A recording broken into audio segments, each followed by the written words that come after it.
What's up everybody, it's Sean here and I'm back today to give you guys a review of the Maniére collaboration with Jordan Brand on this Airship PE in the white and black colorway.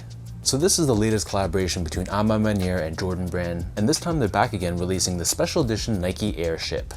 So technically, while the Airship was released back in the 80s as a Nike basketball sneaker, nowadays it's rolled under the Jordan Brand division, so technically this is a Jordan Brand collab. And the tagline behind this collection is "Understand the Why." This is number one of Maniere's 12 guiding principles that shape the brand's vision, work, and mission. So Understand the Why gives purpose to why Maniére is a champion to Black and Brown communities, especially women within those communities. And alongside this Airship, they also released a 365 Jordan Brand Essentials apparel collection, which consists of a lot of very wearable staple pieces. So this pair released on August 3rd for a price of $140 US, which is roughly 190 Canadian dollars converted. The official colorway for this shoe is Summit White and Black, and the Airship, for those who aren't familiar with it, was a shoe that Michael Jordan wore in his rookie season in the NBA right before his Air Jordan 1 was ready. And Jordan Brand and Nike have been really pushing the silhouette by launching them as special edition collaborations, including the previous Maniére collaboration, that white and blue colorway, which was individually numbered, and it was a much more limited release than this one.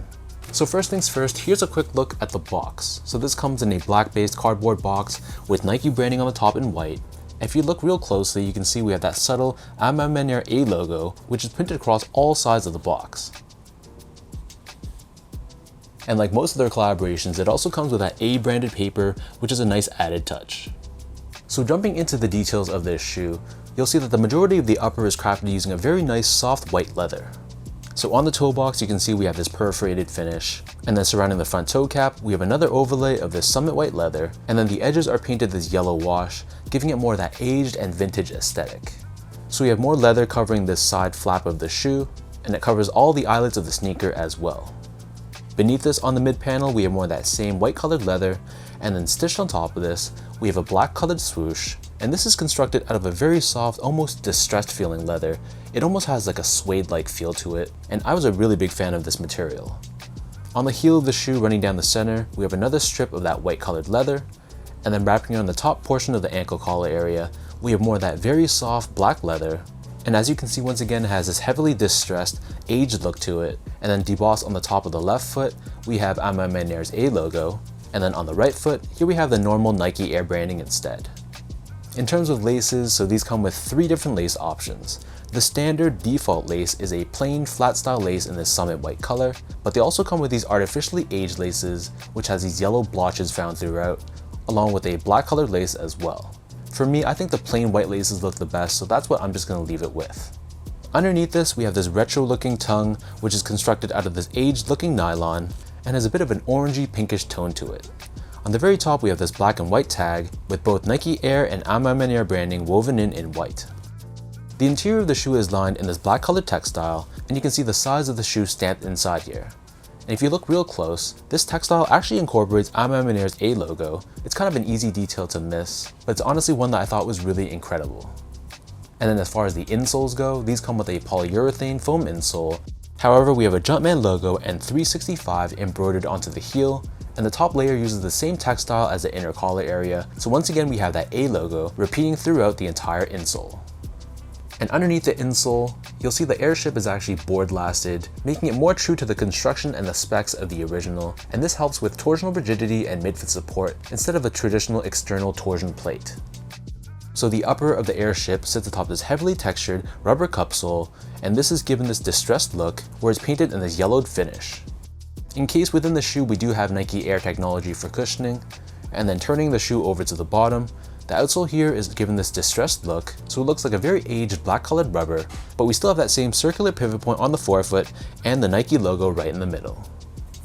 And attached to the shoe, as an added bonus, it also comes with this metallic charm, featuring the Maniére A logo once again. So that breaks down the look and the construction of this pair, and for those wondering about sizing, overall I feel like the Airship is a pretty true to size fitting shoe, so that's what I'd recommend. Unless you have a really wide foot, then you probably want to go up a half size. My foot measures as a true size 10, slightly on the wider side. I got these in a size 10 and they fit me perfectly. I'd say that it runs a little bit more snug than a typical Air Jordan 1 high, so maybe you can use that as a gauge. But if you have a narrow, normal, or even a slightly wide foot, I'm confident that true to size should be okay for you. Moving on to the comfort, so the Airship is a decently comfortable shoe as far as a mid-80s retro sneaker goes.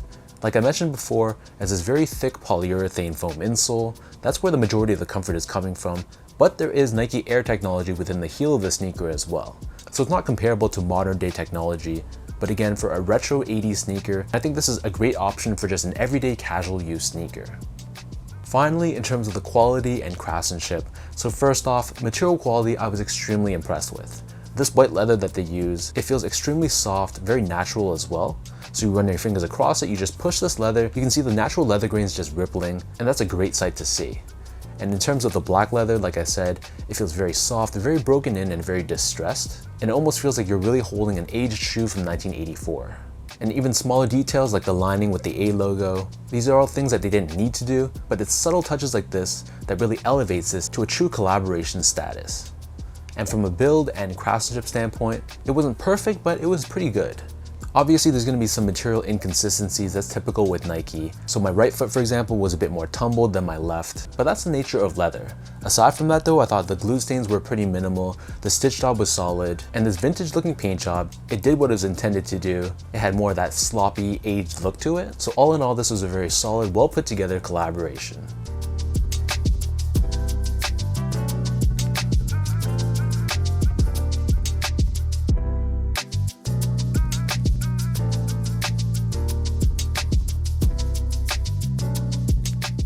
So with all that out of the way now, let me toss these on feet, I'll lace them up, and I'll show you guys how these look.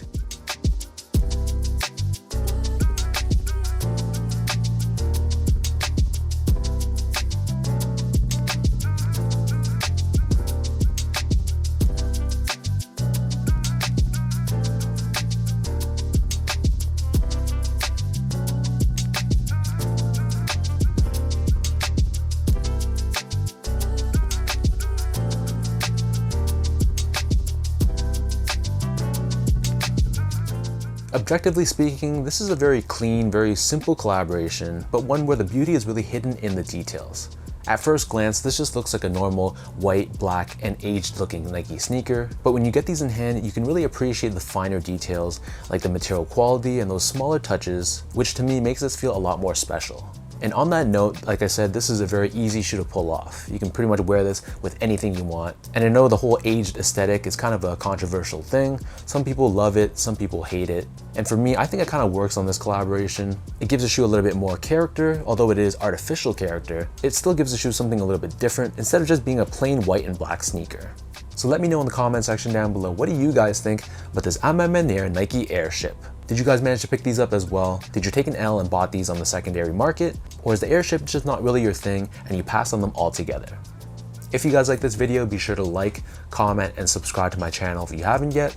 You can follow me on Instagram at esco8, follow my Twitter account at sean.go, and visit my website at seango.ca. So thanks so much for watching. Hopefully you guys enjoyed this review. Hopefully I helped you in some way, and I'll catch you guys all in the next one.